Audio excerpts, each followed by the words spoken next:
দুর্গাপুজো মানেই তো খাওয়া দাওয়া, আড্ডা আর পরিবারের সাথে কাটানো সেই বিশেষ মুহূর্ত। খাওয়া দাওয়ায় যদি এরকম গন্ধরাজ দই চিংড়ির রেসিপি হয় তাহলে তো কোনো কথাই নেই। শারদীয়ার শুভেচ্ছা জানাই আমার সকল বন্ধুদের আর আমার পরিবারে যতজন পরিবার আছেন সকলকে জানাই অসংখ্য প্রীতি, শুভেচ্ছা ও ভালোবাসা। দুর্গাপুজো সবার ভালো কাটুক। তো আমি আমার চ্যানেলে দুর্গাপুজোর সিরিজ দিচ্ছি পঞ্চমী থেকে দশমী অবধি। তো আজকে আমার সিরিজের প্রথম দিন পঞ্চমী স্পেশাল রেসিপি নিয়ে আমি আজকে হাজির হয়ে গেছি আপনাদের সামনে। তো আজকে আমার রেসিপি হলো গন্ধরাজ দই চিংড়ি। তো এখানে আমি চিংড়ি মাছ বেশ ভালো করে কেটে ধুয়ে নিয়ে নিয়েছি। চিংড়ি মাছগুলোকে কিন্তু লেজাটা আমি ফেলিনি, সুন্দর দেখানোর জন্য। আর এই দেখুন পেটটারও এইভাবে চিড়ে এখানে একটা নালি থাকে, ওটা ফেলে দিতে হয়। তো প্রথমে আমাদের চিংড়ি মাছটাকে নুন হলুদ মাখিয়ে নিতে হবে। নুন হলুদ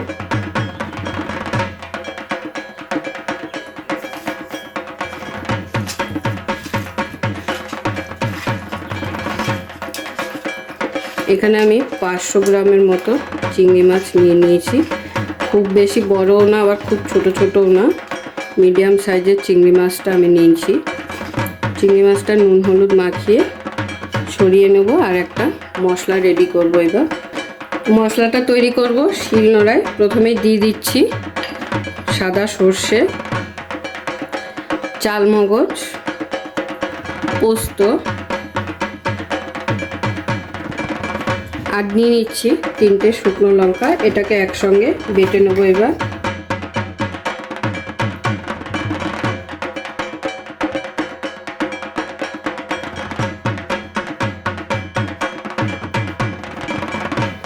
তো দেখুন আমার মশলাটা বেটে নেওয়া হয়ে গেছে। আপনারা চাইলে মিক্সিং জারেও মশলাটা করে নিতে পারেন, কিন্তু আমি হাতেই করে নিলাম। তুলে নেবো একটা বাটিতে মশলাটা।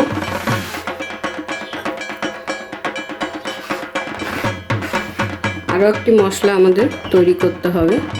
তো এবারে যে মশলাটা হবে সেটা হলো গন্ধরাজ লেবু পাতা আমাদের বেটে নিতে হবে। তো আমি এখানে 5-6টা লেবু পাতা ভালো করে ধুয়ে নিয়েছি আর সঙ্গে নিয়ে নেব কটা কাঁচা লঙ্কা। তো দিয়ে দিচ্ছি কটা কাঁচা লঙ্কা। শুকনো লঙ্কা কিন্তু আমরা আগেই বেটে নিয়েছি, তো ঝালটা আপনারা আপনাদের পরিমাণ বুঝে নিয়ে নেবেন।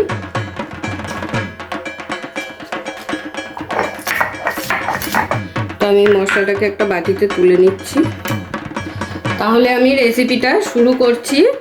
গ্যাস ধরিয়ে একটি কড়াই বসিয়ে দিয়েছি। কড়াইতে দিয়ে দিচ্ছি সর্ষের তেল। প্রথমে আমাদের মাছগুলোকে ভেজে নিতে হবে।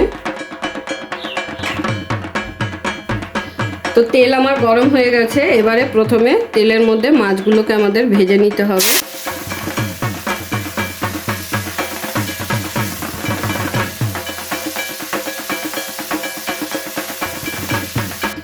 তো মাছগুলো ভেজে নেওয়া হয়ে গেছে। এবারে এই তেলের মধ্যেই দিয়ে দিচ্ছি পেঁয়াজ কুচি।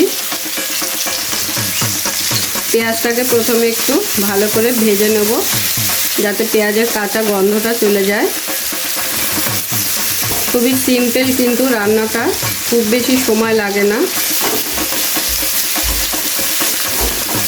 আর পুজোর টাইমে এরকম যদি একটা রেসিপি থাকে তাহলে কিন্তু আর কোনো কথা নেই। তো পেঁয়াজটাকে এরকম হালকা বাদামি করে ভেজে নিতে হবে। এরপরে এর মধ্যে দিয়ে দেবো যে বেটে রাখা সর্ষে পোস্ত মশলাটা, সেটা দিয়ে দেবো। এটাকে দিয়ে পেঁয়াজের সাথে খুব ভালো করে কষিয়ে নিতে হবে।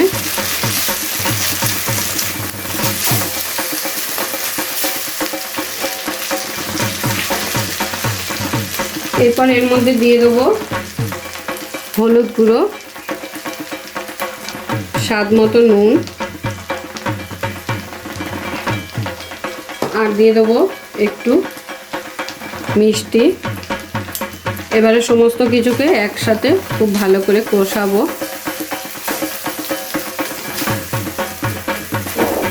আর এই সময় গ্যাসের ফ্লেমটাকে লোতে করে কষাতে হবে, কারণ এর মধ্যে চালমগজ আছে, চালমগজ কিন্তু কড়াইয়ের গায়ে খুব লেগে যায়।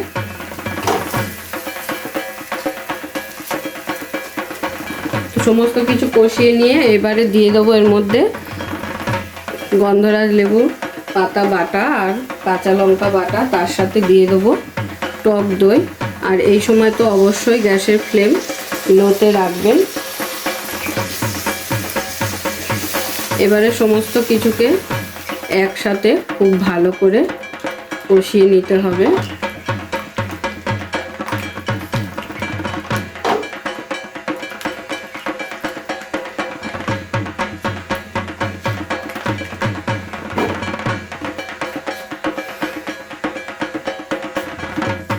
মিষ্টিটা দেওয়ার একটাই কারণ, যেহেতু টক দইয়ের ওপর রান্নাটা হচ্ছে, তো যাতে টকটা একটু ব্যালেন্স হয় সেই কারণে একটু মিষ্টি দিয়ে দিয়েছি। আর যারা মিষ্টি খেতে পছন্দ না করেন তারা স্কিপ করে যেতে পারেন। খুব ভালো করে কষিয়ে নিয়েছি। এবারে এখানে দিয়ে দেবো পরিমাণ মতো জল।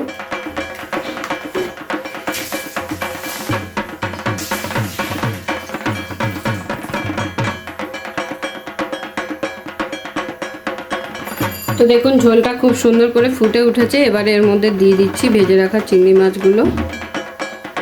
চিংড়ি মাছগুলোকে দিয়ে একটু নেড়ে দিয়ে ঢাকা দিয়ে দেবো। তো প্রায় 10 মিনিট হয়ে গেছে, আমি ঢাকনা চাপা দিয়েছিলাম। একটু চেক করে নেব।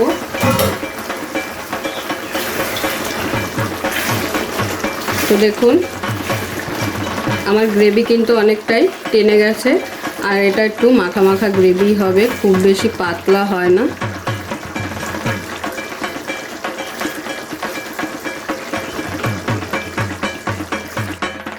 তো আমাদের রান্নাটা একদম কমপ্লিট হয়ে গেছে। আর এটাকে ফিনিশ করব একটু গন্ধরাজ লেবুর রস দিয়ে। তো উপর দিয়ে একটু গন্ধরাজ লেবুর রস দিয়ে দিচ্ছি।